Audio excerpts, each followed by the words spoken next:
Disclaimer. The following episode contains spoilers for Ready Player One, both the film and the novel. Don't go crying to your mum if we spoil it for you. You've been warned. Welcome to Podcapers, the official podcast of A Place to Hang Your Cape. And this week, a modern-day warrior, mean stride. Today's Tom Sawyer, mean pride. We're talking about Ready Player One. Cue the music.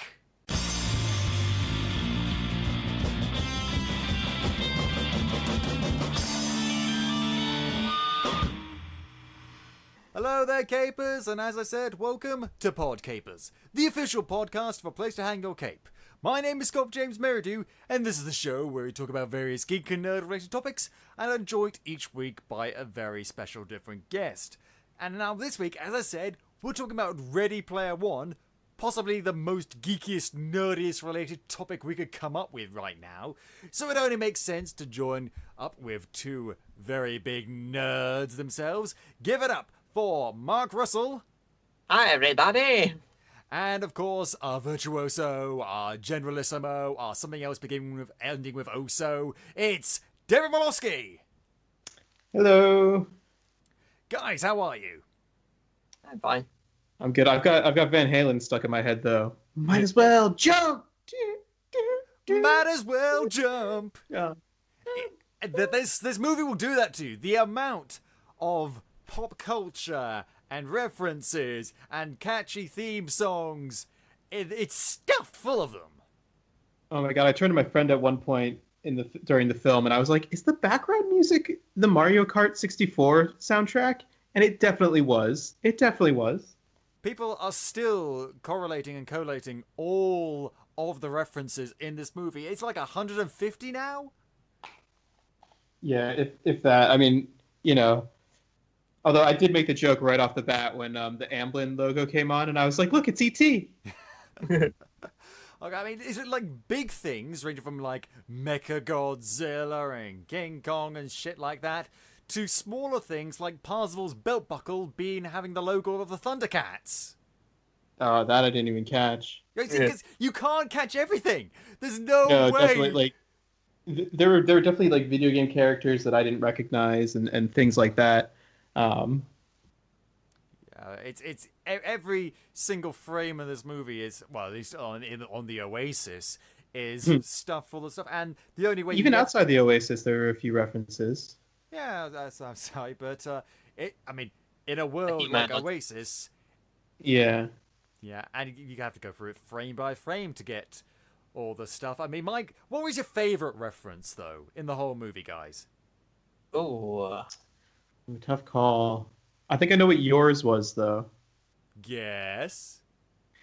I'm going to guess that it was the Iron Giant, obviously. The Iron Giant, it was a very close second. I love the Iron Giant. It's my favorite movie of all time. I loved seeing him in the movie, even though slightly more violent than the actual character would be. But still, you know, cool to see the Iron Giant. And he gave the thumbs up side when he went in lava. But my favorite reference of all time, when Daito came in on Planet Doom on Serenity. Oh yeah, I noticed that. Oh yeah, that was pretty good. That was the only thing. That's the only thing in the movie that made me gasp out loud because, oh my god, it's Serenity again! Oh, you care? I'm still free. You can't take the sky from me. 13 hours of bliss, a lifetime of withdrawal. Yeah. I noticed that the box that IROC got the what's it called, the crystal thing out, that was the box from Gremlins. Oh, very nice. And David, what was your favorite wit? It's actually a lot of the other music cues as well. Like I actually really liked the Zemeckis cube. Yeah. Oh yeah, that's good. And as obvious a reference as you can get.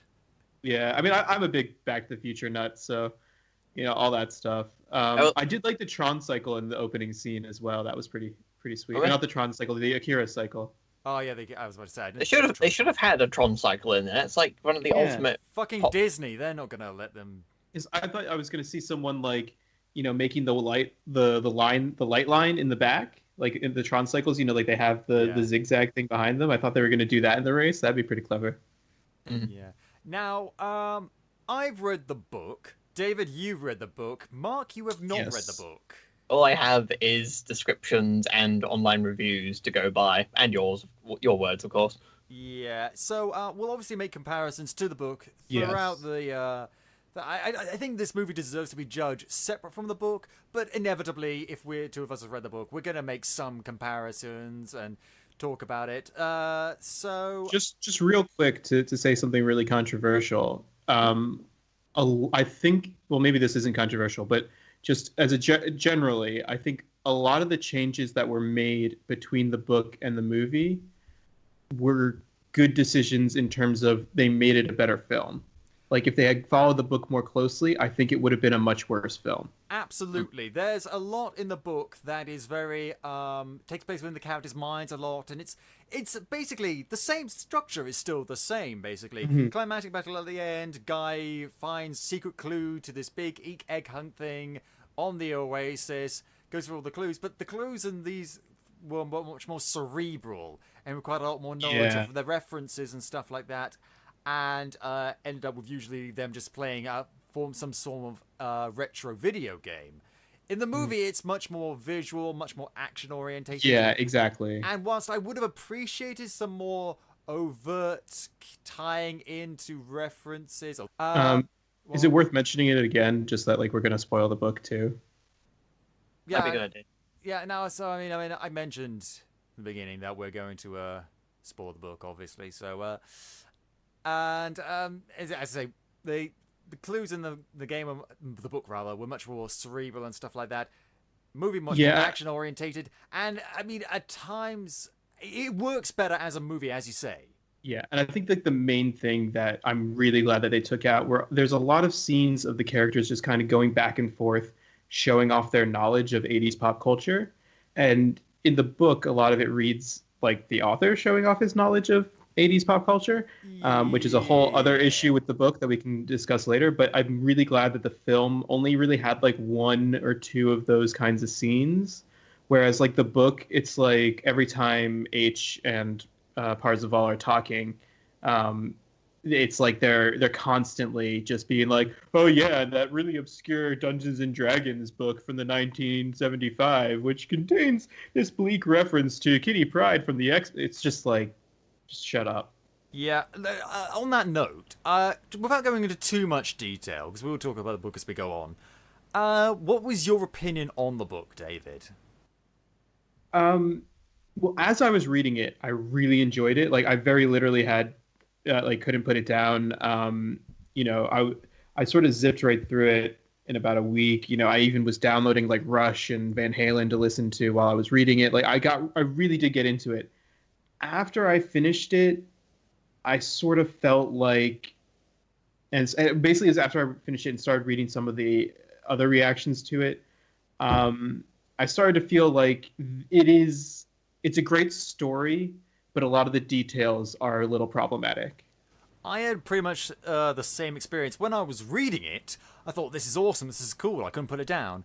I put it down when I finished. I thought, wow, that was a really good read.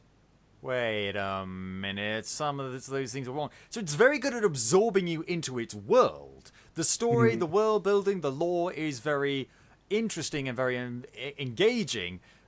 When you actually stop to think about the characters, their actions, and a lot of stuff like that, it gets quite disappointing. This book has a lot of critics, and a lot of those critics have some very legitimate concerns. But while we're going to be making comparisons, we're not here to review the book. We're here to review the movie. As a movie, there will be comparisons, but still, this movie deserves a chance to stand its own 2 feet. Yeah, I mean, admittedly, we will be discussing both, probably definitely favoring the movie, but I will be bringing up the book quite a bit. Absolutely. I mean, the stuff I want to talk about. But the movie, let's just start talking about the movie. The movie starts off pretty much the same way as the book. The year is 2045. Do you know where your children are? No. Much of the Earth's population is just living in slums. It's pretty awful. They made references in the movie to things like the corn syrup shortage and the bandwidth wars. Or bandwidth riots. Which I think are given about as much time in the novel. Yeah, pretty much. It's basically like the world is kind of shit. You can see where we're going with this. People live in trailer parks stacked on top of each other. It's pretty much a mess, except for this virtual reality called the Oasis, which is basically the internet dialed to 11. It's sort of like if you took the idea of the Matrix and plugged it into the internet. Basically, yeah. And it's a VR video game. Yeah, you can go to all sorts of different worlds. There, you can climb Mount Everest with Batman. Oh yeah, that was a nice one. That was a pretty good way of describing what it is. I mean, what's the Oasis? You can climb Mount Everest with Batman. Minecraft world, stuff like that. It's Yeah, I would say the exposition dump at the beginning was at least visually interesting, so it was easy to forgive that. Despite that, though, I don't think it went into enough detail about the true impact that the Oasis has. It's very flashy and very cool to look at, but it doesn't describe it as anything else other than this cool thing. It doesn't describe how people work on there, how it's affected the world as a thing, how technically it is the internet and how important it is. I feel like that got slightly understated. Yeah, I mean, I think you actually hit it on the head in one of the things you said, that they didn't actually discuss the fact that people work in the Oasis. I think in the whole of the film, it's very much this is a place where people play and not necessarily where people work. It's the difference between the internet and Xbox Live, you know? Yeah. Well, they do establish pretty on that the very strange idea that if you lose your one life in this Oasis, then everything you own becomes rubbish, basically. Because I find it very stupid. Because if you have your whole life, your home, your money, everything tied up in the Oasis, and you lose this quote unquote one life, you're screwed. You're screwed, basically. I find that incredibly flawed for something as apparently successful as the Oasis. I mean, it doesn't really explain whether this stuff is cosmetic and stuff like that. But I mean, in the book, it sort of functions the same way. Although I think in the book, it's like if you're rich enough, you can like purchase backups and things like that of like your cash and stuff. Like I know that in the book, like Parzival rather, isn't always. We should just say Wade. It's so much easier. Wade isn't always necessarily as worried about. There's like save points or something like that, or it's like if he leaves all his money on a base and he doesn't actually have it on him. It's a fundamental difference between good game design and actually allowing this world to have stakes. Because good game design would mean that they wouldn't lose everything. There maybe be some sort of punishment, but you can pretty much pick up where you left off. But that doesn't really work in terms of a story with actual stakes. Like, who cares if we die? Because then we'll just respawn and maybe we'll take a bit of a hit, but we'll mostly be fine. They also don't mention, which is in the book, that some worlds you can't attack other people. It's just like PvP isn't allowed, and there's other worlds. Why is a dance studio place PvE? Well, it just depends on which planet it's on. Yeah, but still. So I mean, it's I don't know. It just sort of like I think the book does go deeper, but I think that as it's a film, you can't really blame them for they only have so much time. They can't delve deep into every little thing and every little detail. Yeah, I mean, this is a pretty long film. It's not as long as it could be. That said, there are some details that we'll get to later that I definitely think they should have included. But you mentioned way before, he is our protagonist du jour. He's a young guy living in the stacks, very impoverished, but he has fun on Oasis as his character, Parzival. Now, I want to say right off the bat, I love the design they gave Parzival. It wasn't how I imagined him in the book, but it's so, I mean, obviously I mentioned he's got the belt buckle with the Thundercats, he's got Han Solo's sort of holster thing going on, but he's also got his own little denim jacket with this sword on the back, and his hair and his face, a bit pale for my liking. I'm sure we're going to see a lot of cosplayers very soon. Absolutely. I thought he looked very cool. There's another character, Artemis. I did not like her design. She looked like this weird red porcupine thing. She looked like Banner Cafalata from Doctor Who. I feel like I think definitely a lot of the character designs were very different from what they were in the book. I mean, H, I think, was also very different. Yeah, but I kind in of terms of liked design. that design. We're going to talk about Yeah. Ace in a second. I know what Artemis reminded me of. She reminded me of what's the character's name in season 2 of Agents of Shield who got the porcupine look? Oh Yes. yeah, I know who you Flower mean. girl. Flower dress lady person. Yeah. Yeah. Oh god, yeah, that's a good point. But Banner Cafalato and her had a baby. With a bit of a fish, with a goldfish in there at some point too. Yeah, but as in the book, James Halliday dies. We're very sad about that. And he, The creator of the Oasis. the creator of the Oasis, he starts this whole Easter egg hunt thing that's saying, hey, whoever can get these 3 keys and can beat a bunch of like tasks and stuff gets this Easter egg, which means that you get full legal control over my company, Gregarious Games, and the Oasis, which sparks the interest of this other company, IOI. And this movie has okay, so this film really understated the problems of IOI owning the Oasis. They hinted it, they referenced it a couple of times. It's like that one scene where they talk about it, but it's sort of like getting rid of net. Yeah, it's slightly like a net neutrality thing, but they don't go into the full ramifications. Like, what I wanted was for one character to say, okay, so IOI get control, what's the big deal? Well, I'll tell you what the big deal is. They'll do this, they'll do this, they'll do this, which means that this will happen, this will happen, and this will happen, and these things are bad.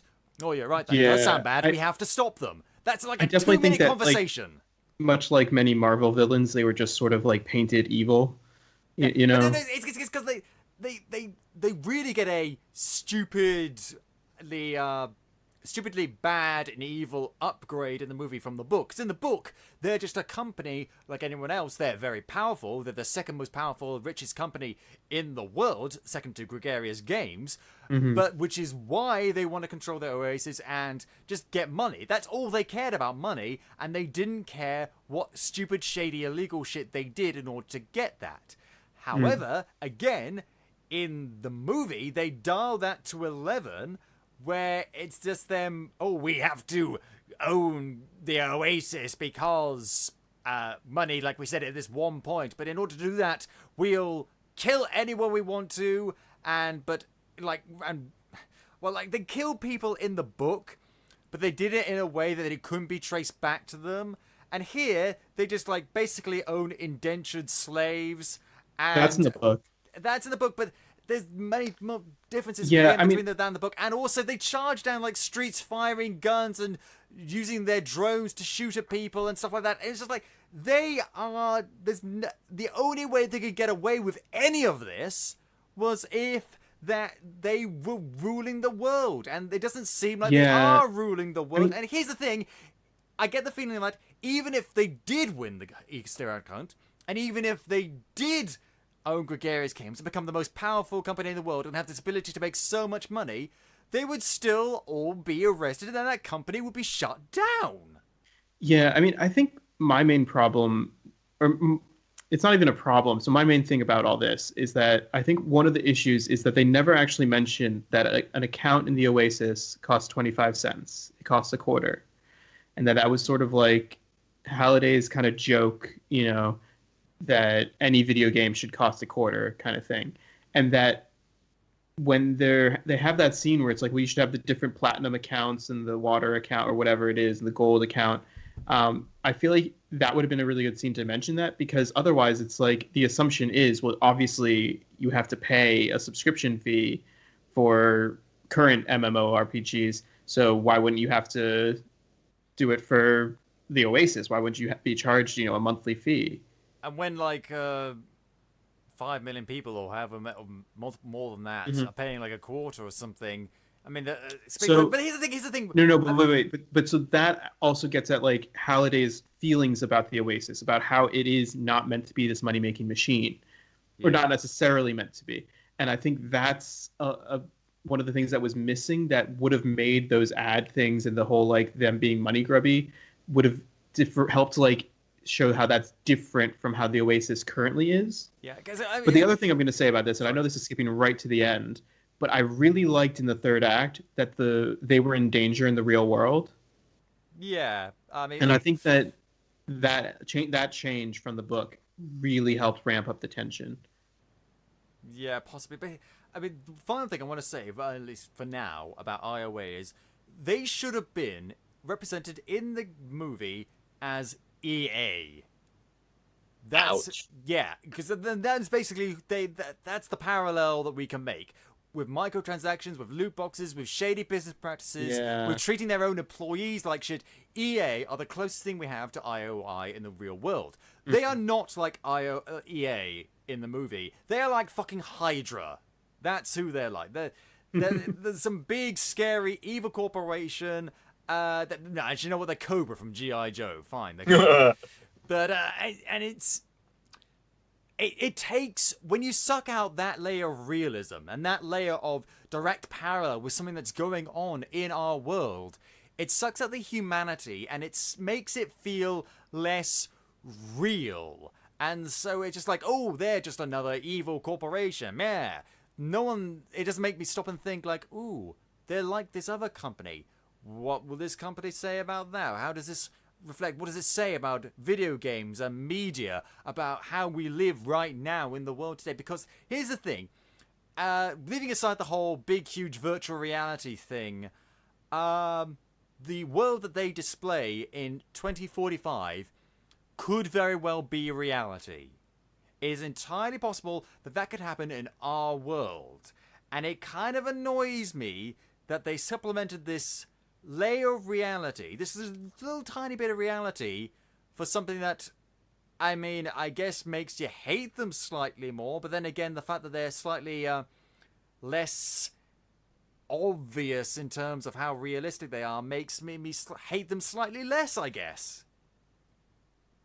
That was a bit of a long ramble, I know, but still. Moving swiftly on. Instead of the usual him just having figure out this sort of riddle thing, we start off with a race, and a race with all sorts of different people and all sorts of different vehicles. It's very, very wacky races. And yeah. Again, it's a great introduction to what the Oasis is and what it can do. Yeah, you got fucking Godzilla and dinosaurs and King Kong and people in the DeLorean and all sorts. They give a good introduction to how when someone dies, you can take some of their money and stuff that they've earned. Which felt really problematic to me after a certain point, where it's like, that means you're basically like robbing people. Well, no, because it's not real money. Unlike in the book, where it was real money that people had to use to buy items and equipment, it was all in-game currency. Well, the in-game currency is basically the same as real money at this point. But anyway, one of the things I've written down, and I'm sorry, I'm going to keep harping on how it differs from the book. So I really didn't like that. So in the book, Parzival is a student, and he has no money in either world, and he can't get off of his school world. He goes to school in the Oasis, and that's all that he can really do. Ludus. And on Ludus.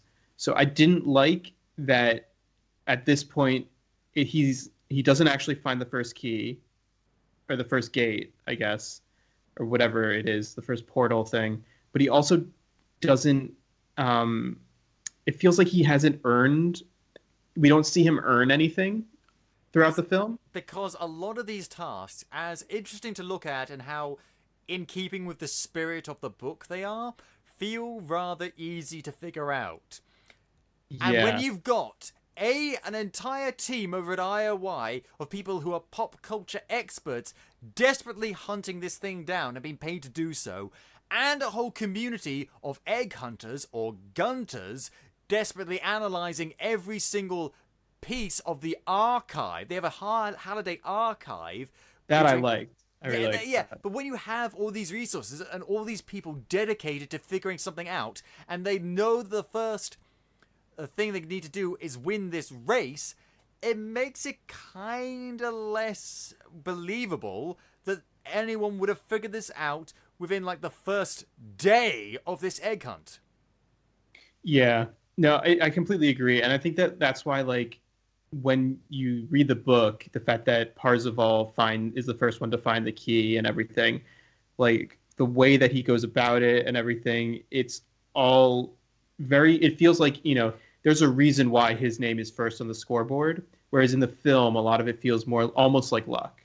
Yeah, and I mean, the film restates a lot of the clues very quickly. Like, oh, it's a race. Oh, I just found this this archive clip of Halliday talking with Ogden Morrow, played by Simon Pegg. Simon Simon Pegg. Yeah, Pegg. thank you very much. And he's like, oh, I wish I could go backwards. Really pedal to the metal in reverse, like I'm driving in reverse. Like, if I was in a race, I would drive in reverse in order to win something. Like, I don't know, a key. Do you get it yet?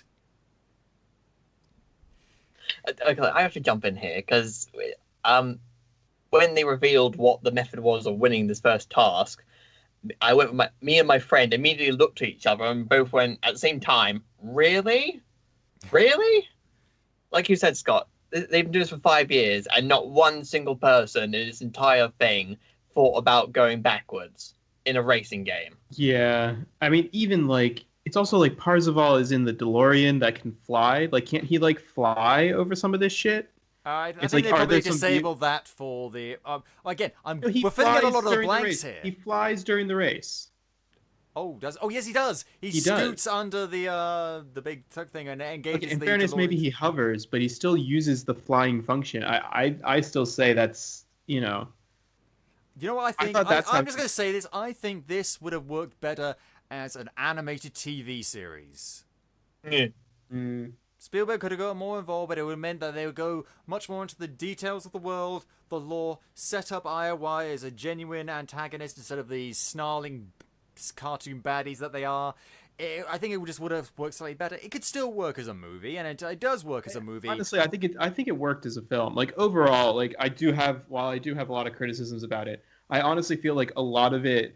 This goes back to what I was saying before. It kind of cut out a lot of the problems that I had with the book. And while as a film it does have its own problems, it's nothing that I wouldn't forgive if I hadn't read the book. Does that make sense? It works as a movie. I just think it would have worked better as an animated TV series. Maybe we'll get a spin-off. Who knows? I mean, if fucking Tron could get an animated TV spin-off, we can get The one. author is writing Ready Player 2, so... Really? Okay. Yeah. Okay. Sure. Why not?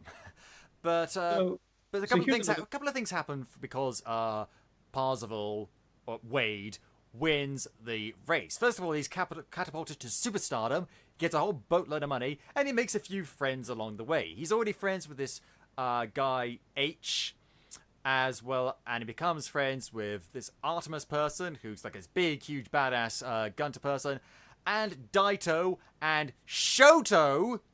Not show. I don't know what show is. Daito is a thing. Shoto is a thing. Daito and Shoto. What's a show? What's a show? Why is it called show? Yeah, I mean, I really wish that they had explained the name. So, Mark, just so you know, I don't know if you watch enough anime that you may already know this, but the characters are named Longsword and Short Sword, like that the samurai carries. So the tall one is Daito, which is the tall one, the long sword, and Shoto is the short one. Well, just looking up show on Wikipedia, I'm finding stuff about instruments and a Tibetan board game. Yeah, and that's the thing. See, a lot of the backstory and development of a lot of the side characters is just gone from the movie. Yeah, and also like the relationship between the high five, which they never actually call the high five until the very end, which feels very weird. They do call them the high five. I'm pretty sure they call them the high five throughout the movie. They do them like after he wins the first race. They call them the high five because it shows all them one by one winning the race. But still, so I feel like the high five, like the relationships between them are very complicated, like between all five of them. And I feel like the film very much simplified them to, well, now they're a clan. Yeah, and it's like that whole stupid bullshit thing about Parzival, like, I don't get with any clan, because I'm a loner. Yeah. And it's just like, that felt a bit too, I felt forced. I didn't really get that, because a lot of this film reminds me of the anime Sword Art Online. Oh, and God. Oh, you watched that? I've watched the abridged series, which is 10 times better. Okay, so don't watch the proper version. But the main character in that reminds me a lot of Parsifal, and there's the whole I don't do team play of things because I'm a loner and stuff like that. Yeah, But I've that seen- I've series seen was other comparisons. crap. Yes, it was. The I also Annabelle think the that- Bridge series is better, Mark. Watch that. That's the proper version. It has character development. It's funny. There's a cat that's a mafia boss. Calm. In the book, it's taken even further. So another difference from the film is that Parzival doesn't meet Artemis in real life until until everything is over. It Like was a their whole huge deal. relationship throughout the whole book is in the Oasis. And then finally at the very end he meets her. So up until like all the way through this, it's like they're working against each other. Like they're very much like we are not a team. And they would never have done the hunting They're together like friendly, they do there's in a the film. camaraderie, but at the same Yeah, time, yeah. we all want to get the egg, you know. So I think that but again, I feel like that change worked for the film. Like, because it would be really boring to just sort of see him just sort of hunched over thinking in the Oasis for 2 hours. Yeah, but here's the thing. They don't justify it. They don't say, we decided to be a team, we decided to work together, or something like that. It's just like, okay, we're the high five now, and we're friends, I guess, but we're not going to go into any detail. And it's like, if you want them to be friendly and have a connection, fine, then show the connection. And in fairness, he gets the most development in terms of character between him and H. Anyone else immediately knew that H is really a girl? Yeah. I mean, in the film, yeah, but in the book, it took me a little while. Well, yeah, because in the book, you're not hearing their voice. However, in the film, they alter the voice, so it sounds like a girl's voice being altered to sound like a man, which immediately makes you think, oh, obviously, he is not a man. And it's just like, they could have just fixed this by having a guy provide the voice for H's avatar. Mm. I don't know who they got to play her IRL, but I really like that. I can't remember the actress's name, but I actually really like her. She was from Master of None. Lena Waithe. Yeah, that's it. Well, okay, have her in the real world, but on the Oasis. And there's another thing. One of the things that I actually kind of despise this movie for this. They missed out H's backstory. Her backstory, I found to be way more interesting than Wade's or any of the other characters in the book. So let me just explain it. Her mum, as far as I can remember, worked on the Oasis when she was a kid. But even then, she knew, because she's African American, that despite all these technological advancements, that there is a massive, disproportionate and unfair bias in the world due to race. So she had H, create an avatar that was a white man, not this big grey orc thing, although that did look kind of cool, but just a white guy, and taught her about all these things. But here's the thing: despite her, let's say, for the want of a better word, progressive attitude and awareness of all this sort of stuff and the unfairness in the world, when H came out as a lesbian, she lost her shit and kicked her out because apparently she still hates gay people, so, you know, prejudice still exists, even the people who don't think they're prejudiced. And it was a really interesting backstory, and it was interesting to have this character, and there's a whole issue with how Ernest Cline, the author, wrote Wade's reaction to that. Part of it is kind of good, other parts of it are not so good. We won't go into that, but I thought this was a really interesting backstory, and it is fucking gone from the movie. It is gone. Yeah, the whole thing but is... in fairness, so is Dido and Shoto's, and, you know, for the most part, so is Artemis's. Yeah, but I mean, it all pissed me off. But that in particular really pissed me off. And they sort of hint at it, I guess. There's a scene where basically they go into this recreation of The Shining, and H... Oh my god, wait. We have to talk about the Shining scene. Okay, right. So like as a whole, the second quest, let's say, that they have to go on is they have to go into this pretty goddamn spot on recreation of the Overlook Hotel from The Shining. And, I mean, it's like these characters are right in the movie. It was pretty damn spot on. Which, again, is something that they do in the book. It's not The Shining, but the idea of going through a movie. Blade Runner, isn't it? No, it's actually War Games. Oh, okay. Yeah, but obviously copyright issues, they couldn't get everything. But this was a pretty good substitute, especially considering Honestly, that I think Shining works better. Again, cinematically, The Shining is so iconic in the look. I mean, you just show that carpet and people know what people know it. You know what I mean? And that. I mean, it helps that Steven Spielberg absolutely loves Stanley Kubrick and has a relationship with him, stuff like that. But it was really cool, and again, felt kind of in the spirit of the book, and this is the sort of thing that Ernest Cline would have come up with, so it works for me. But there's a scene.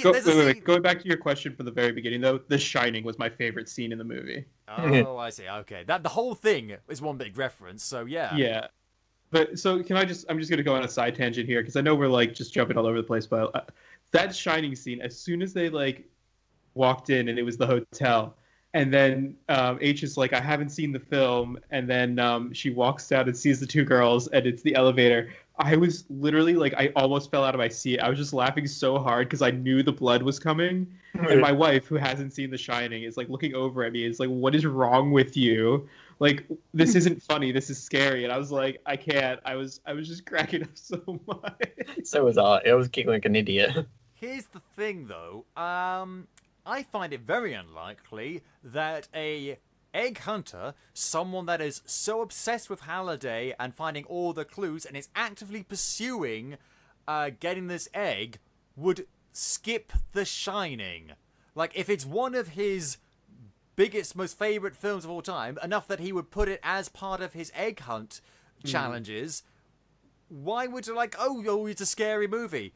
So what? You're trying to find a way to make sure that Iowa don't take control of this thing and to gain you untold riches and control over the Oasis.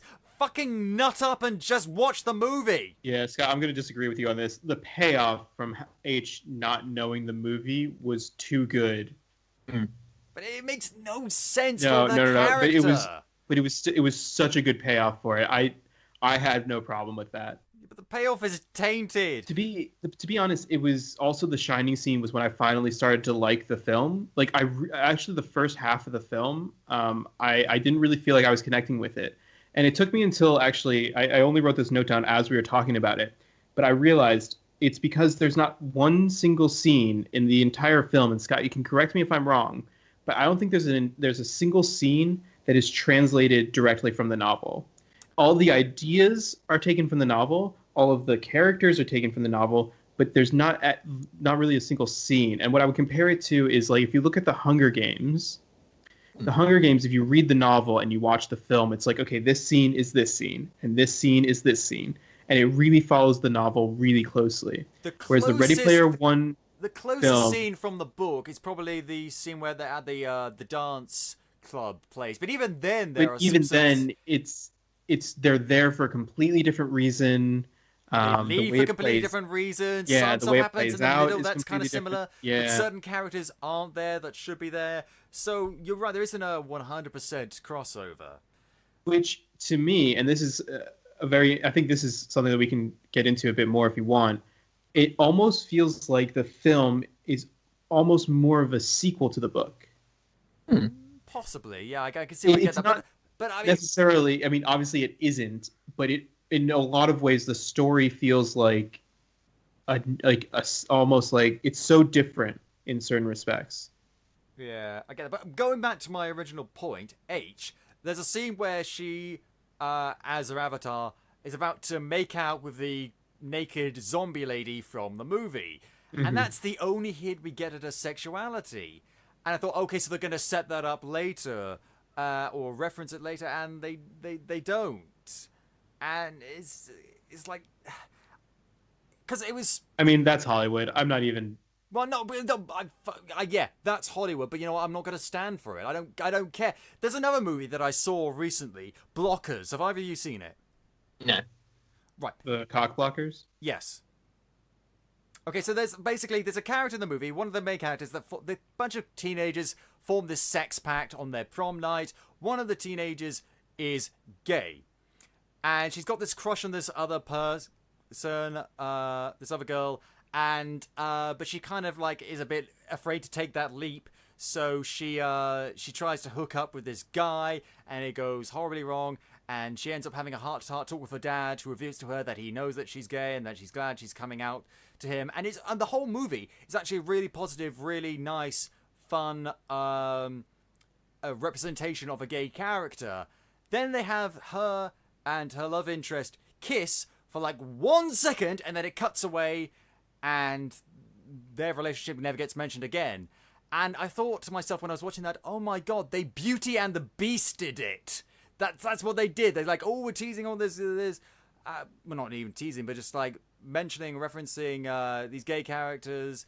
But then when it actually comes to seeing them actually express that on screen, I don't know, they just cut away, and it's like I was getting really kind of sick of Hollywood.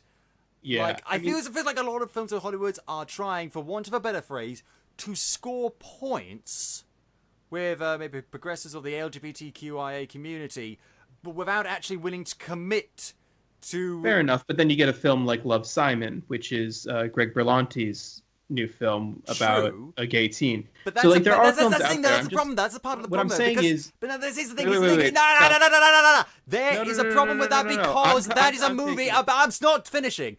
That's a movie about a gay person. The central plot of the movie is about this guy and how he's gay and him coming out and stuff like that. The point that I'm trying to make is we are getting closer. It's just slow. Well, I'm impatient, goddammit. I'm tired of being show. Let's just fucking get this shit done. Are you having a good time, dear listeners? I know I am. Yeah, this really fucking annoys me. It fucking annoys me that they skipped out that part of her character, yet still felt the need to slightly reference it in the most oblique way and never reference that again. It is supposed to be that all these side characters that have interesting backstories and interesting connections are just getting cut out. And you know, because it's annoying. It's annoying because Daito and Shoto are Japanese. H is lesbian. Artemis is a woman. And so the only character that gets any real backstory and any real development is the white man. And I'm fucking sick of that. Yeah, the problem is not a very interesting character anyway. Sorry, I didn't catch that. One at a time. David first. Yeah, I'm just... I lost my point. Okay. Oh. Mark, go ahead.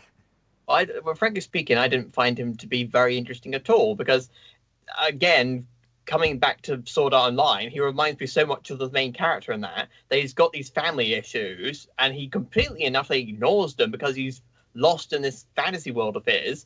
And when you win the first prize, you got tons of money. Why didn't he give some of that to his impoverished art and stupid boyfriend? I think that was because it was in-game currency, and also he knew that maybe they misuse it or something. I don't know. But it's also like in the book, it's much more clear that like he like moves away. Like it's. Oh yeah, his aunt is much more horrible in the book. They sort of the first scene is her stealing his laptop. Ouch. Yeah, and in the movie, it's just like they put most of the bad things on her boyfriend, who wasn't even in the book. So, yeah, it's that's a whole thing. But you're right though. Wade you killed is not my mother's sister. But you're right though, Mark. Reference. Mark, you're right because the character Wade Watts isn't that interesting. He's fine. He's passable. He's serviceable. He's not interesting. He's every generic protagonist, but he's the one that gets the most focus and the most backstory still. No, he gets development, he's just not very interesting development. Now, if you had flipped it over, and if the film was from Artemis's point of view, would you have thought it may have been an interesting story? I thought it maybe would have been a slightly more interesting story. I don't know. It's one of those what-if questions that rebellion that she's a part of. Rebellion. Finger mark. Again, not really in the book, or I don't think it is in the book at all. Didn't need to be in the book because they were just a company that he didn't need to rebel against. Right, but like her whole rebellion thing, that was fascinating. And I think that would have been a much better like focus for the movie. I mean, yeah, it would have been like 100% more YA than it is, but still, I mean, that's like that's a story that would be interesting. So, Mark, to your question, yes, if it was from Artemis's point of view, I think it would have been more interesting. I think it could have been more interesting, but it's one of those what if questions that I don't think we'll get the answer to unless Ready Player 2 goes in a different way. And oh god, and her real name is actually Samantha Cook, and you mentioned that we meet her, Wade meets her in the real world at the very end of the book. Here it's like halfway through the movie, and they get that whole big reveal sort of thing right then and there. I mean, it would have been nice to have seen them like meet at the very end of the movie and have that be the climax, but I think it works fine here considering what happens later. Yeah, I mean, again, most of the changes from the book to the film, I was pretty much fine with, and I think that again, from a cinematic point of view, it's the right decision. Yeah, but they meet in the real world after Wade's house is blown up and all the people in there die, and he goes on the run with them, and eventually they manage to find out that the last quest is on Castle Anorak on Planet Doom. Here's where the movie starts to get fun. Like, The Shining was pretty cool. It's all right so far. But the remaining third of the movie makes you forget any problems you had with the movie and just focus on how balls to the wall awesome it is. Yeah, absolutely. And this is sort of what I was saying earlier, where the first half of the film, I kind of felt like the film didn't draw me in enough to stop me from comparing it to the book and critiquing it as I was watching it. Once we got to the Shining scene, I was in. Yeah, and for me it was a bit later than that, but they have this magical artifact surrounding Castle Anorak, whilst all the IOIers, the Sixers rather, that's the name they have, playing this adventure game. What was it called? Yeah, it was called Adventure, wasn't it? Yeah. Playing these games, trying to get to it, and the person who gives is Sorrento. Sorrento, the magical artifact that gets this shield up, is IROC. Now, IROC is voiced by T.J. Miller. I have not always liked T.J. Miller in his movies. Sometimes I find him to be an exceptionally annoying and not that good actor. I loved him in this. Yeah, except that like what's going on with him in real life is problematic. But let's leave that alone. I actually did really like him as What's IROC. T.J. Miller been doing in real life? He's in the bin in Hollywood. He's in the bin? Why? He's harassment stuff. Oh, sexual harassment. I take it back. I no longer like T.J. Miller. Yeah, sorry. I didn't even know that. Oh, there were rumors that he was sake. gonna. There were rumors that they were just gonna straight up replace him in the film. Well, why didn't they? He was a voice actor. Yeah, Like, we don't ever see him IRL, so that's probably the reason why, because it means paying someone else to do it when like not necessarily everyone's gonna even recognize him. Anyway, the point being, I actually really liked him too, and I thought the way that IROC worked in the film is much better than the way he plays in the book. What's he like in the book? So in the book, he's just another kid who's a gunter, but he's not as good as H or Parzival. And he doesn't know as much, and he's always like 3 steps behind them, kind of thing. He's kind of like whiny jerk, you know, like those kids that you get when you play online games. Like, nah, I'm better than you. You suck. Yeah, he's like total noob kind of thing. Yeah. But it's also like the way that H and Parzival treat him is really bad. Like they're really dicks to him.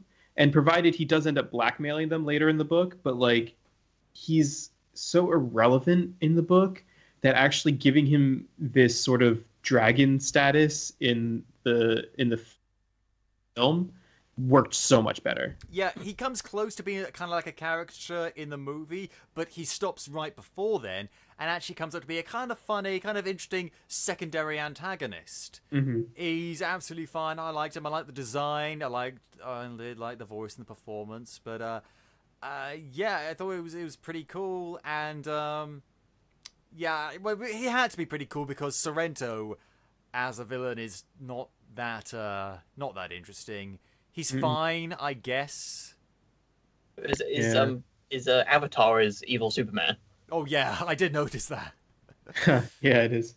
God, yeah. But anyway, Parzival and all that lot stage this big attack on Castle Anorak. Meanwhile, Artemis has been in IRL, has been made an indentured servant of IOI and has to sort of stop them from the inside.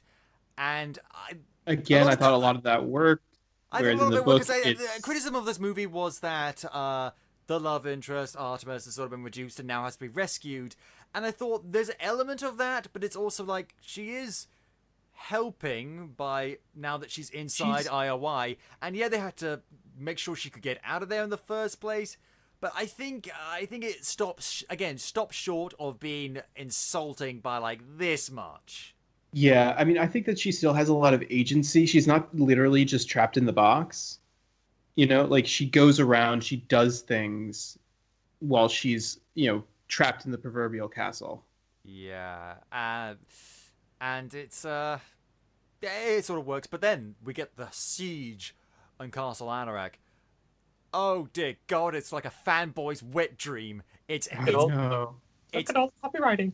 look at all the copy. I mean, they spent years getting copyrights to so many different characters and ideas, and it fucking shows on screen everything from old stuff to new liked stuff. That it was like they kept cutting back to the real world and showing like the people, like they showed like the Halo guys, soldiers like marching in real life, and then they cut to them in the Oasis sort of marching up. And I think look that was on really Sorrento and Sorrento's like henchwoman person as this, and the main characters as they see all these people doing these things. It shows just how united everyone was against IOI, which you didn't get that sense of in the book. Yeah, I mean, I also I really liked the way that all played out. I feel like the book, again, it's too cerebral the way that he wins. Like, in terms of like he basically he hacks IOI to have a drone deliver a bomb in the Oasis to blow up the orb. But the other thing that I was going to get at, which is something I already mentioned earlier, is that in the book during the final scene, the four main characters who are remaining, which Daito actually dies in the book, so the four out of the high five are in like the safest place in the world in Ogden Moreau's basement, basically. Oh yeah, he flies them all there and says, "Hey, we're going to make sure that you're absolutely safe." So there's and there's it's stakes, like, and in here they're flying around in this mobile van. And I really like that. I think that the fact that there was real world stakes, like they could have actually died as opposed to dying in the Oasis. I liked that. Like, I think that added a lot more tension to it. It made it a lot more interesting to watch.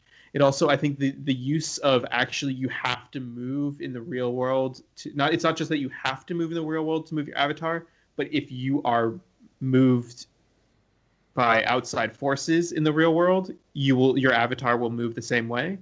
Yeah. So like the fact that like he couldn't get the key in the lock and that sort of thing. Like I thought that added so much more tension to that scene. Whereas in the book, it's just like they're perfect. They're in this little bubble, and the worst thing that can happen is that their avatars die. Yeah, but however, the way Wade solves the final puzzle is something I think was in the book, if I remember correctly. It turns out this game Adventure, this was back in the day when game developers didn't credit the people who actually make the games. So this guy put an Easter egg in his video game where you did something. You didn't have to win the game. You had to just play the game. And that's got you the Easter egg, which is what enables him to win. And I thought that was a great it's also climax. Like it's the first Easter egg ever. I also feel like it's worth pointing out that this film is full of Easter eggs. It centers around Easter eggs. It came out on Easter weekend. Oh yeah. Yeah, and the fact is that Ernest Cline is obviously a big fan of Atari, and he actually made a documentary on the infamous Atari burial site in New Mexico, where they buried all landfill. Yeah, the ET games. Yeah, but if you watch the actual documentary, it wasn't just ET games that were buried there. Oh dear. Oh god. Yeah, and so that was a really cool Easter egg, as you say, to sort of end it all. And then he goes in front of this big avatar of Anorak, and he's like, "Here, sign this thing, and then you'll get the whole thing." But in the book, it focused much more on Halliday and his failed relationship, or his never quite achieved relationship. It was also like it was more of a mystery of why the relationship between Ogden and Halliday fell apart. Yeah, and in the movie, they focus much more on their relationship, on their sort of bromance, and why they sort of parted ways and stuff like that. And I thought that was, an all right way of doing it. I thought that was a pretty cool way. Yeah, of doing I think it's also just like with Artemis. It's just like it's there. It's just it's revealed so early that it's just not as much of a mystery as it is in the novel. I mean, if you could sum this up sum this movie up in one word, it would be kind of obvious. Like, yeah. Everything's kind of obvious. Like, yeah, we can see this coming. There isn't a lot of mystery, but it does have a pretty nice climax with Halliday, much like in the book. Actually, I think this was something that was directly in the book. Him showing Wade this big button in Oasis. Fair enough. That is probably the one scene that's taken directly from the book. Yeah, and but even then, I think the setting is different anyway. Yeah, possibly. Although I think it still happens in James Halliday's old home when he was a kid. And movie ends with them in the stacks with Sorrento IRL closing in on them, about to shoot them. And then this one thing happens. This lady, who I think was Wade's neighbor, who died in the book but obviously didn't in the movie, saying to him, like, we know what you did. Like, with him, reference to him blowing up the stacks and killing dozens of people.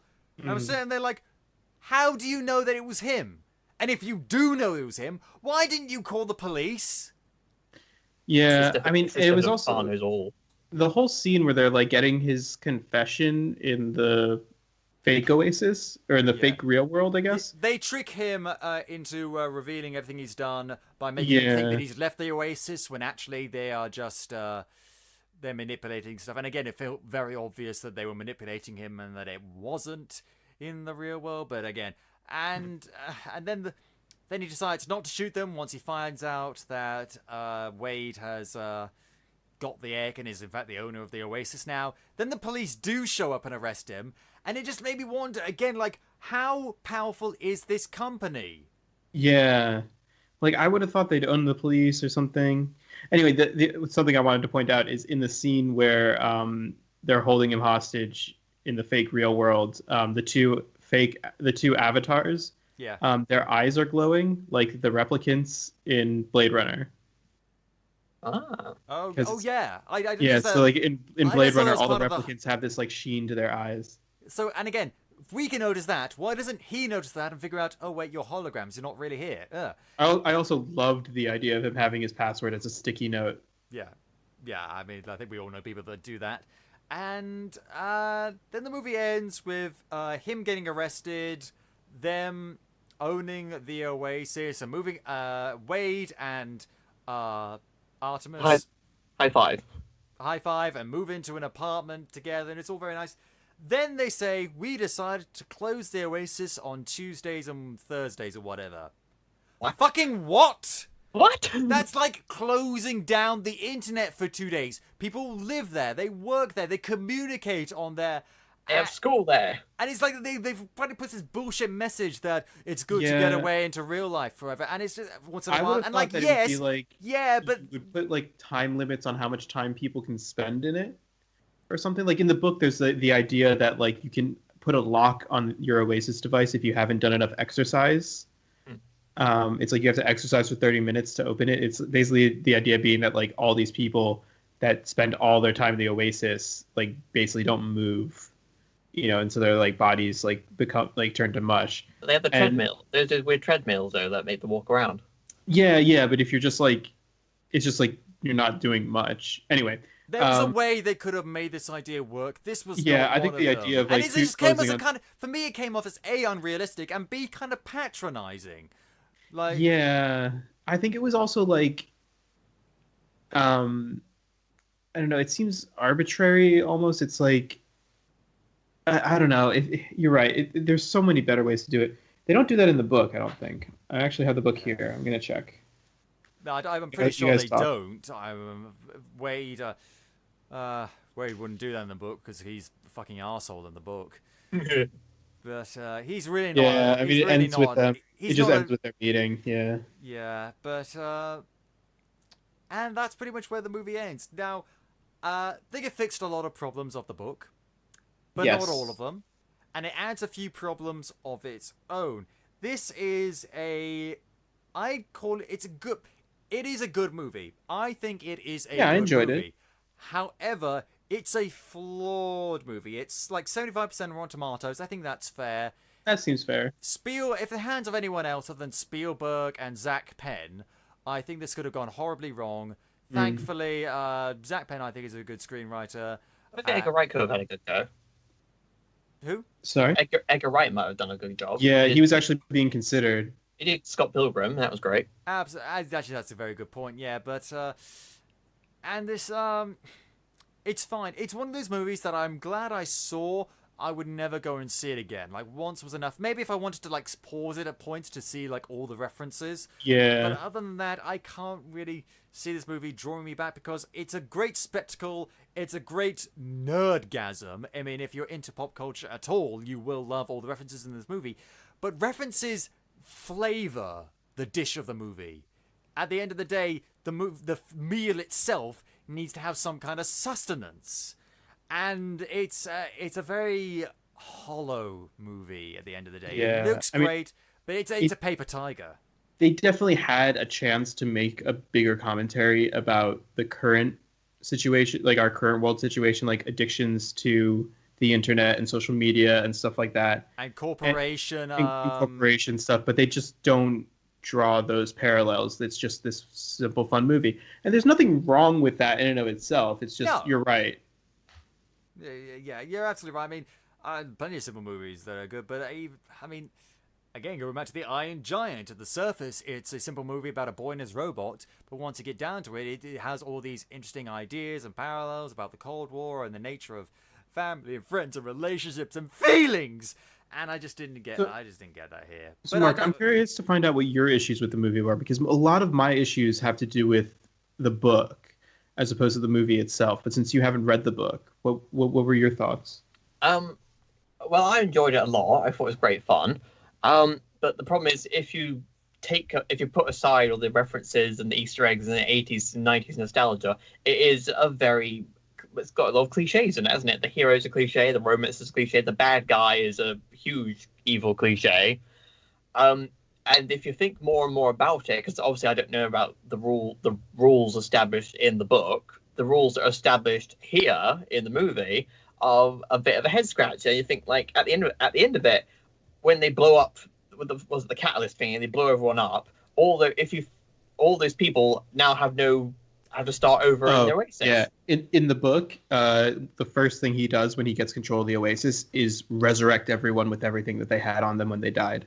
Oh, okay. They didn't do that, and they didn't do that here. They blow everyone up with the catalyst, and apparently you assume now that everyone has lost everything valuable to them, because I think which is sort of weird because he's just won $500 billion and now everyone else is back to zero. Again, which annoys me because when he won the first race, he got that money and he didn't give it to his aunt, who was his aunt didn't deserve it, as I said, in game money. But there's something in the book, not in the film. Mark has a fair point. In the film, she's not nearly as horrible as she is in the book. Yeah, it's her boyfriend's job. So basically, Wade is being a jerk, basically, because he's not paying his aunt any of the money he got from the race. It's like, what the hell? Yeah, I think in the terms motivations of a lot of these characters are either not there or really confusing. Like, here's something I want to talk about. In fairness, wait. Just to go into Mark's point, in the novel, Wade is no less selfish. Like, he wants to win because he wants to be rich, whereas like Artemis has this whole plan of like, we should get people off world. We should start exploring the universe and exploring the galaxy instead of, instead of expanding in the Oasis, we should expand in reality, kind of thing, which is really good. And it's like throughout the whole thing, he's very much this like selfish geek. And I feel like in a lot of ways, Wade represents a lot of what is wrong with geek culture. Especially because in the book, he starts dating Artemis, and when she eventually says, you know what, I don't want to date you anymore because it's getting in the way of finding the egg, which is kind of more important because of IOI and all that stuff, He then basically stalks and harasses her constantly. Jesus. Yeah, there's even like, I mean, we don't have to talk about this, but it is pretty infamous. The paragraph about masturbation and the sex God. doll, which again, I think that's more on the author than on the character or whatever. But I think that, and so And someone described that would all be fine if he learnt a fucking lesson. If he Yeah, acknowledged and what I that's sort did of was what it wrong is. and stupid. I don't think he does in the book. And I think that's why in the film, the fact that he doesn't start from nothing and have to work his way up a bit, that's why that bothered me. Because in the book, at least he's selfish with nothing. Yeah. And you can understand his viewpoint. Why wouldn't a poor person want Yeah. to be rich? I get that.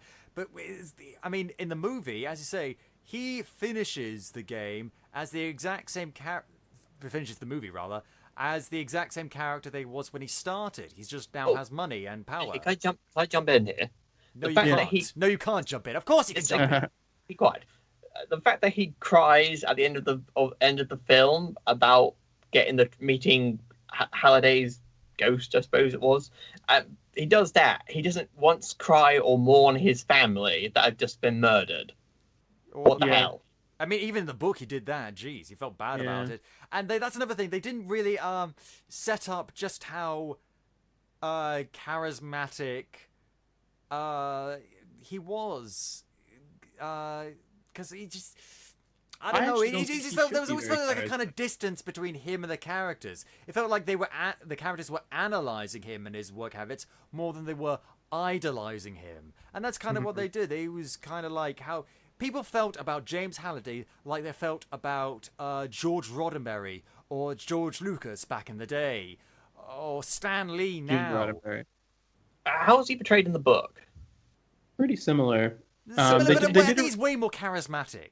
They They did a good job. I don't think he is, because he's definitely got that like autism whatever issues in the book, and I think he doesn't. I don't think he is that charismatic. He's very. They describe him as being like super this uber geek who sort of like retreated into the 80s because it was all that he felt comfortable being around. I think maybe it was more Mark Rylance's performance. Now, Mark Rylance is a very good actor.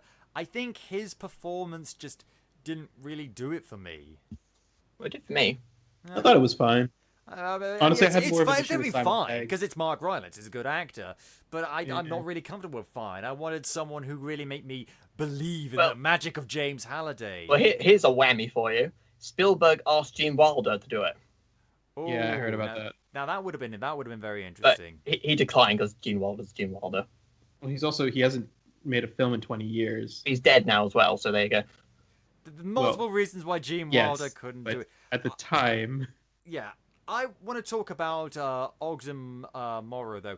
Okay, so it's revealed in the movie that there's this character called the Curator who basically rumbles around the who I Halliday really Arc. liked actually. What's that? I liked that. Yeah, but here's the thing, though. Looks like He goes Thebes. around the Halliday archives, giving advice to people and referencing stuff, and I thought he was a pretty cool character. And then it turns out at the end of the movie that it was Ogden all along, and that he was keeping an eye on people and maybe, providing a little bit of help whenever he could. And it just left me there thinking, wait, so was he just hanging around on the Oasis as the Curator 24 hours a day, 7 days a week?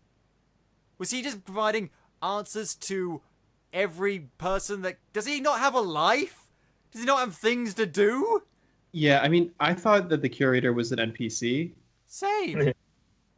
But it turns out there's a guy controlling him the whole time, and he references conversations that he's had with Wade. Was he just interacting with Wade? Was he interacting with other people? Like, how was he able to do this? This makes no I'm totally sense. with you. And I swear, when he was talking as the Curator, Simon Pegg used his British accent for that. I swore he sounded familiar, and I couldn't place him. And so I think other people may have been able to guess, oh, that's Simon Pegg. Yeah, I mean, I didn't catch it, but I definitely get what you're saying about it. I think that, like, I actually really liked the curator. I thought it was interesting the way that he gets the coin, the extra life coin. In the which I thought again better in the film, because in the book he wins it by playing a perfect game of Pac-Man, which would not be nearly as fun to watch. No, because it's fine when you playing video games is fine when you're watching someone like Markiplier or Jacksepticeye or Nerd Cubed or someone like that. Not well, if so you're much watching when it on like Twitch or something. Well, even then, sometimes when you're just watching, I don't know. No, I'm saying it's very difficult to make it. If you're watching a film, you don't want part of the film to be watching someone just sit and play a video game. It's not that interesting. No, it's not that interesting to watch. But going back to what we're saying, a lot of the changes do make sense. Is there anything else you guys want to talk about this movie? Gundam was pretty cool. Oh, well, yeah. Goddamn. Yeah. Cool. They couldn't get the rights to Ultraman, which it was in the book. Yeah, the thing that I did know is that if Warner Brothers have got the rights to Mecha Godzilla, that means that Mecha Godzilla might be in a later installment of the MonsterVerse. Does anyone even care about the MonsterVerse at this point? I do. You're the only one. I kind of want to circle back to my what I was saying earlier about how it's all the detail, like all the plot details are very different from the book, and how it almost feels like a sequel. Just because it is a strange way to adapt a book in that way, just as in terms of adapting it. The fact that they are taking so many, like changing so many things. But to be honest, I don't think that there's a better way to do it. I don't know, Scott, if you... There's two ways you can adapt a book. There's adapting the plot and there's adapting the spirit. This doesn't adapt the plot beat for beat, action for action, but it definitely adapts the spirit. And I think that's okay, because the rule of adaptation is, if you're going to tell your story, tell your story. If you're going to tell the author's story, tell the author's story. This is the author's story. It's just that a lot of the author's story has been changed, if that makes any sense. So I'd say it's a... I suppose it's that if you took the Wikipedia outlines for both of them, like the short outline of both of them is exactly the same. You know, it's the Oasis, the Halliday Challenge, etc. But one of the screenwriters was Ernest Cline. So. Yeah, so I think that like the way that they changed the challenges, I also think like that especially was just better, like in terms of like being not just being more cinematic, but it also like it kept me guessing having read the book, especially for the second challenge. It was like, okay, what is the second challenge going to be? Like, because obviously they changed the first one. How much are they going to change the second one? And it meant that as someone who had read the book, the movie kept me guessing. Yeah. And I think that's also something that is a positive thing, that, you know, not having read the book, reading the book didn't entirely spoil the movie for me. I mean, at first I thought I knew what was going to happen, and then they throw a few twists at me, and I realized, oh, actually, you know what? I don't know what's going to happen. When we saw the first race and stuff like that wasn't in the book. Oh, okay. And it allowed me to relax a little bit and just settle down and watch this thing without worrying what was going to happen. So if something did happen that was like in the book, that I liked at least, I thought, okay, cool. But when something didn't happen, but there was something that felt like it was from the book, was kind of interesting, I thought, okay, cool. So it's a very much a best of both worlds adaptation, which is not the same as being a best of both worlds movie. I think as an adaptation, it works. As a movie, it has problems. It's acceptable. It's passable. But there are some things that make me truly angry, as I'm sure you've realized by now. But also some stuff that makes me truly happy. So, I mean, if Spielberg's, I mean, a lot of his, you know, Jaws and Jurassic Park are both very different from the books, at least to my knowledge, and The Shining is completely different from Stephen King's version. I mean, Jurassic Park is, I mean, it's more like the minor details that they change. The overall, like, there's definitely isn't Hammond a douchebag in the book?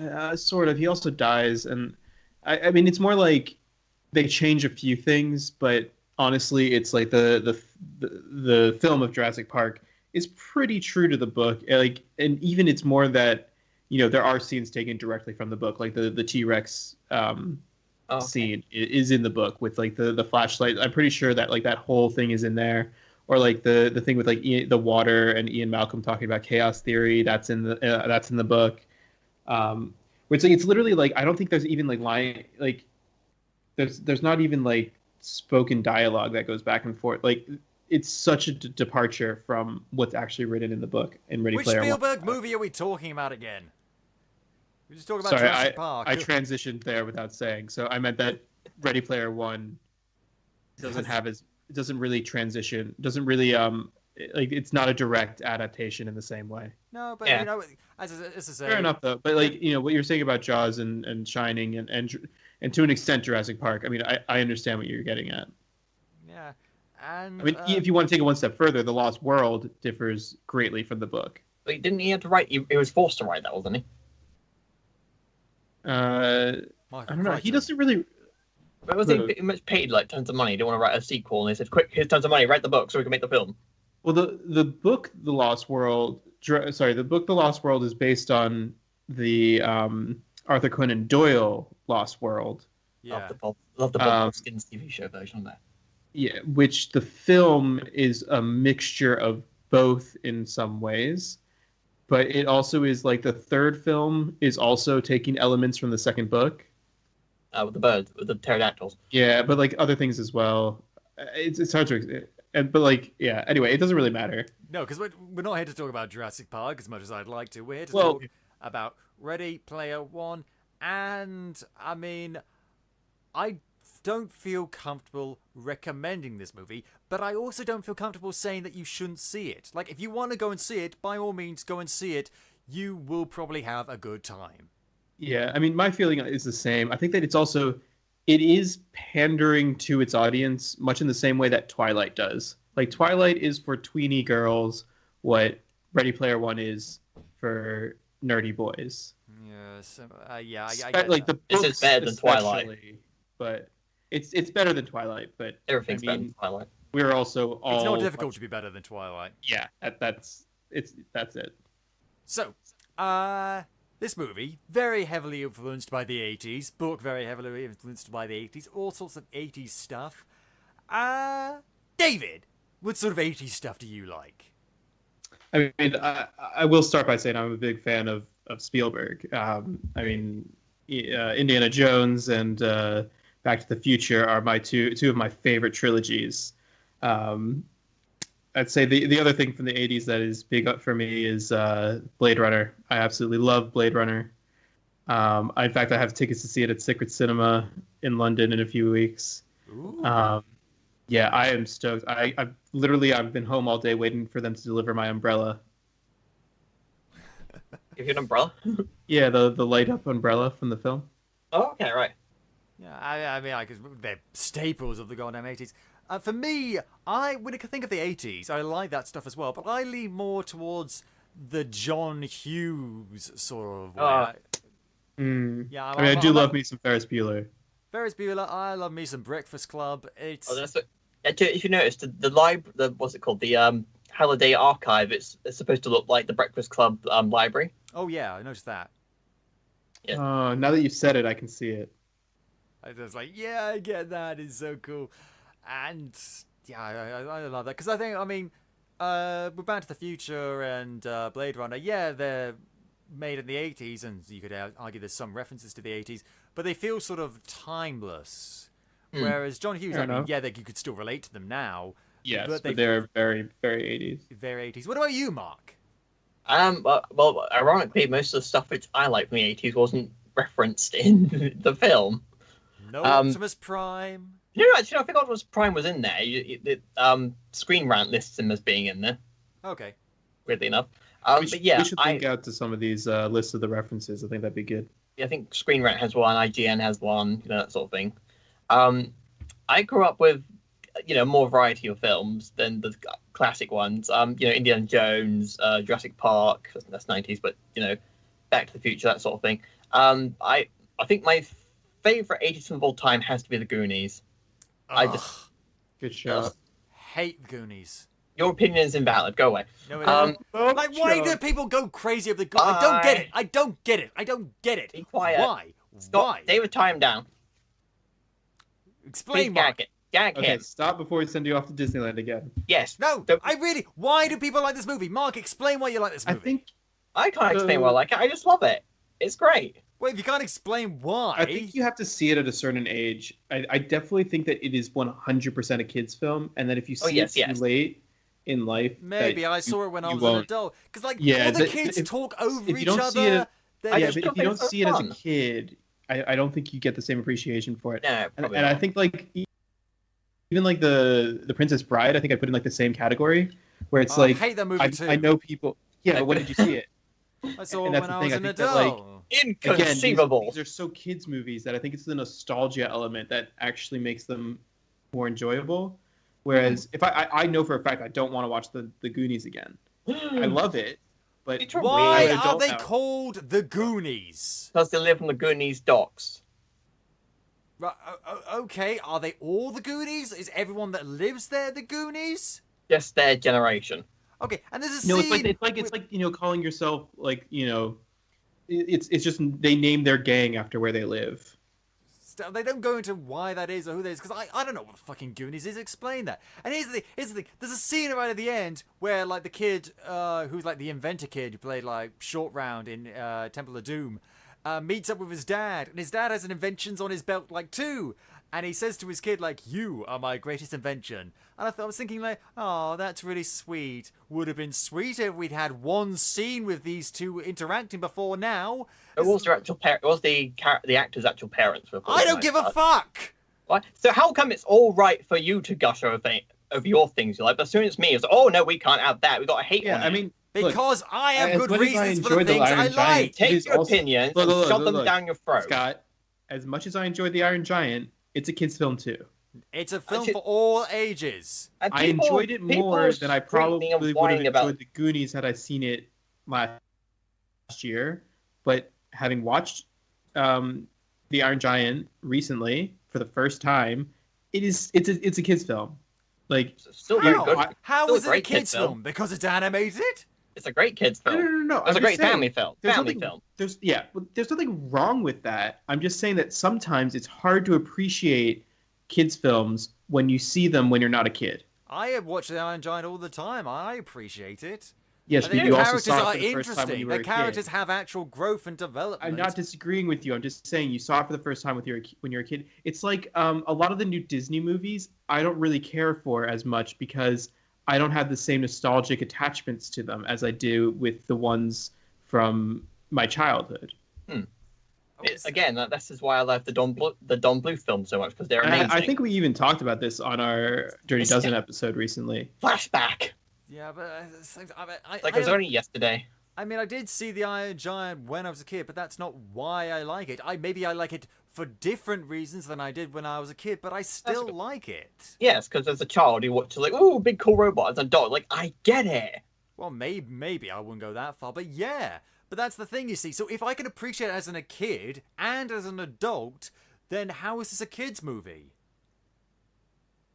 It's an everyone movie. No. I'm not saying that you can't appreciate a kid's movie as an adult. I'm saying it's harder to appreciate a kid's movie as an adult when you see it for the first time as an adult.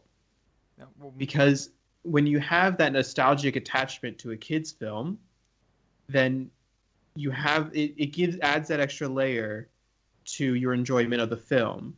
You remember when you used to watch it when you were a kid, and it brings back memories of that time. Whereas when you watch a film as an adult, you're more likely to be judging it on its true merits. And I will give you, as a kid's film, The Iron Giant is much better than The Goonies. Yes, it has a lot. Yes, it has a lot more going for it, which is why I think that that for me, watching it as an adult, I had an appreciation for it. I think that if I had watched The Goonies at the same age, I would not like The Goonies as much as I do. But because I saw The Goonies as a kid, my memory is of liking it as a kid, so I have that attachment to it. So it's not about the movie itself at all. It's about when you're seeing it. And what I'm saying is, you probably saw The Goonies when you were too old to appreciate it as a kid's film, so you were just analyzing it as you would any film. And on those merits, it will fall apart. Are you questioning my objectivity? No. Well, yeah, actually a little bit, because I'm not. But it's not your objectivity; it's anyone's objectivity. I don't disagree. I think some people maybe get washed up in the nostalgia, but other times they constantly like think, oh, well, I've grown up a bit, so I don't like this, or I've grown up a bit and I still like this. I think it's down to how good a movie is that you can still like it. And well, I like a lot. All the films that I like are now considered cult. They didn't do very well when they were out, but now they're considered cult classics. So it's kind of like I'm part of the weird crowd. yeah, geek culture nowadays, all the things that people maligned and said, oh, who cares, are now zeitgeisty. Yeah, I mean, To be fair, like I hold that what I've been saying about the Goonies, I think it's also true for Star Wars.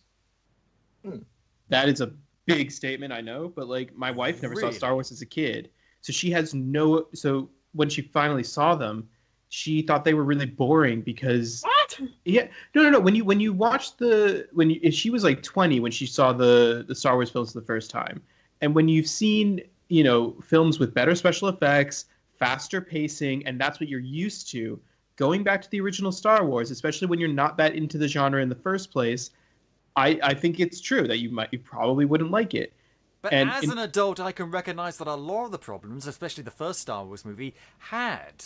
Yes, but you still have the nostalgic attachment to it from when you first watched it. I think that Return of the Jedi has a lot of problems. I think that The Last Jedi has a shit ton of problems. Oh, God, but yeah. neither of those things stop me from enjoying it because I have such an appreciation for the characters in the story because it does remind me of when I was a kid. There's nothing wrong with that either. I think the takeaway that we have to take away is that nostalgia is a double-edged sword. And on that note, I think we're going to end the show. But before we do, remember, Capers, Leamington Comic Con, April 14th, you can get tickets to come to Leamington Comic Con and see us, me and David, do a live broadcast of Podcapers. Yeah, it's going to be really fun. We're putting together some fun things for you guys during the show while you're going to be there. So we're thinking about doing a giveaway. I'm working on that now, and we're going to have some other stuff, some surprises that we're keeping up our sleeves that Scott has created. I'll leave it at that. Yeah, but I mean, let's be honest, Capers. The main reason why you want to come is you can see my glorious face in person. What could be better? Will be horrified. So when this episode goes out on Wednesday, it'll be Saturday, a few days later, that we're actually doing the show. So if you're listening to this, you have very little time to get this sorted. So do it now. Just go, click on the link. It's in the show notes. Click on the link.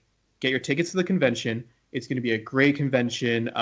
The awesome podcast guys are going to be there. John Wagner of Judge Dredd fame is going to be there. A lot of past guests from the show are going to be there, like Rachel Smith and a few others that I can't think of off the top of my head. Is Sarah Millman going to be there? Yes, I believe so. Yeah, okay. Or no, I don't think so. Well, I'm going to too many cons, guys. I can't keep it straight. Yeah, but the point is, lots of great people are going to be there. It's going to be a lot of fun. I would love to see you there, especially considering that I am flying down from Edinburgh to London and then going with David to Leamington. I am commuting to this. Guys, I have to spend a whole day with Scott. I don't know what whether I'm going to be able to survive. Many people stronger than you have failed. If you see me tweeting, I need help. Please send help. If I can survive 3 years at university with him, you can survive 2 hours on a train. Fair enough. Yeah. But on that note, thank you very much, guys, for joining me today. Yeah, absolutely. Always a pleasure. And if you, Capers, enjoyed the show, please tell your friends, shout it from the rooftops, and if you haven't already, go back and listen to some of our other super episodes, like, for example, our Dirty Disney Dozen Volume 2 episode. We talked about a lot of movies, a lot of childhood favourites of some people that I mercilessly destroy, and you can listen to the show on iTunes, Podbean, YouTube, or at podcapers.com. We have a Patreon. Check out the rewards, patreon.com/AP2HYC. If you want to get in touch with us, suggest show topics, or maybe you want to come on the show yourself, you can find us on Facebook, Twitter, and Instagram at AP2HYC, or email us at podcapers@ap2hyc.com. Thank you very much to Dan Harris for our logo, the lovely microphone with the red and blue 3D glasses. Those are mine. And thank you for listening. This has been Podcapers, the official podcast of A Place to Hang Your Cape. Cue the music!